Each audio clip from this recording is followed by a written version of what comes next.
is next week, the fights are still rolling. We've got Allistair Overeem versus Volkov. So we've got a man who's wants one more shot at the title, Allistair Overeem. A man who's been fighting forever. He's fought in K1. You know, he's a former champion. He's smashed some legends. You know, he's still going. You know, he's got a phenomenal highlight reel. And he's a Cuban who's got magical healing powers. Because how the fact that man doesn't even have any extreme brain damage just baffles me. I mean, former K1 Grand Prix champion. I mean, a former Strikeforce champion as well.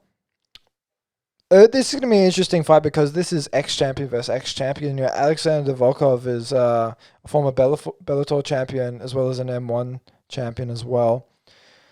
His last performance was amazing. Yeah. When he fought on the Gagey versus Nurmagomedov card against... I thought he looked very sharp, very calculated, and I'm very interested to see this because, you know, Volkov's a lot younger, certainly a lot younger. I think Overeem is about 40 years old.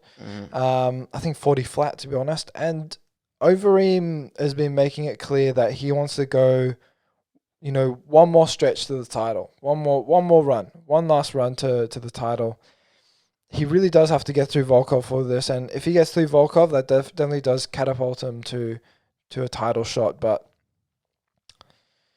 it's a risky fight for Overeem because it's been, you know, the question is the durability of his chin because of the amount of fights he's had. You know, to bring up Mark Hunt. Mark Hunt is an incredible K1 world champion. And when he came to the UFC, he did incredibly well. But as he aged and the amount of damage he accumulated, you started to see a little bit of, you know, chinks in his armor related to his chin. You know, and it doesn't mean that he's got a weak chin. It means, you know, at the heavyweight division, it's a difficult scenario.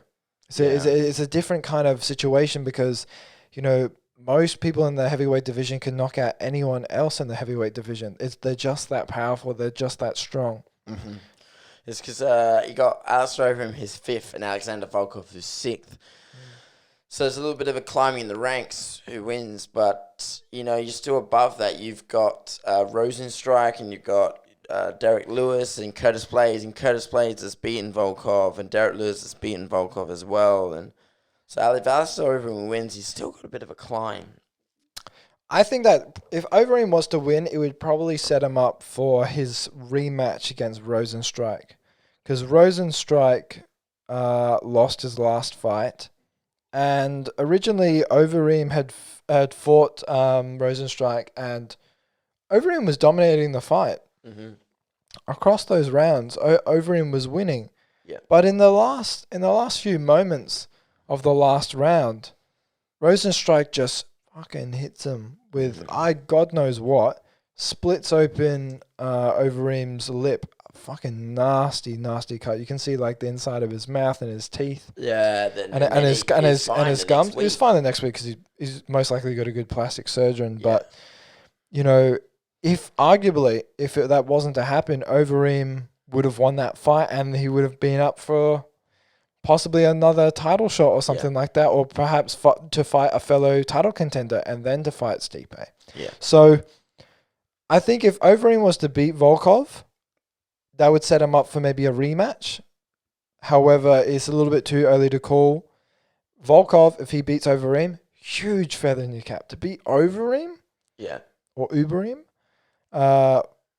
That's a huge feather in your cap. You know, he's one of the most experienced people in the UFC. He's most likely one of the most experienced UFC vets ever. He's one of the most experienced vets in combat sports history. Exactly, because even kickboxing-wise as well. You know, he was also in Pride. It's insane how long Overeem's been around. The question is how much damage has he accumulated? I thought he looked great against Walt Harris. Walt Harris can certainly throw hands, and Overeem took some shots and he kept moving forward. So the power is still there because he got Harris out of there quickly. Yeah. So the power is still there, and the power is the last thing to leave as you age. So I sway towards Overeem just because of the amount of experience, but it's a wild card when it comes to Volkov's own power and Overeem's damage is accumulated through this experience. Yeah, and if Overeem loses, if Overeem wins, it's even though he wants one more run of the title, it's going to be a while before he even gets close to the shot. You know what I mean? Because everyone's got eyes on Jon Jones right now because you got probably one of the... There's 3 of the most dominant active champions right now. Jon Jones was one of them, and he never lost his title. He vacated the title as well to move up to heavyweight, and he just wants... Because he wants a new challenge, you know what I mean? So... Jon Jones' first opponent has not yet been confirmed. I don't think it's going to be not confirmed for at least a few months. However, I know there's arguments of Francis Ngannou versus Stipe. There's arguments for the winner of Francis Ngannou versus Stipe to fight Jon Jones immediately for the title. However, I don't 100% believe that Jon Jones should fight for the title straight away. I feel like, because out of respect to Allistair Overeem, if he wins, Overeem should fight Jon Jones at heavyweight, okay? That way, the winner gets the next shot at the title. I could definitely see that happening. Overeem versus Jones would be a good fight. Because, one, Jones is like... or Volkov. Yeah, he's... The winner of this should probably fight Jones. Yeah, because he's like... It's a pay-per-view. It's a massive payday either way. Jon Jones is probably, he's always going to sell. Everyone sells, and everyone's excited to see him. So if you're going to fight one of the baddest motherfuckers in the world and probably one of the lightweight, heavyweight goats, and you've earned your spot, you deserve that payday. You know what I mean? It kind of feels just a little bit, and it's just a little bit out of respect for Allistair Overeem because of how long he's been in the UFC. And then, if Allistair Overeem loses Jon Jones and then... he lost his title shot, then maybe he could retire, but who knows? I mean, he's got to get through Volkov first. It's all speculation. It's all speculation.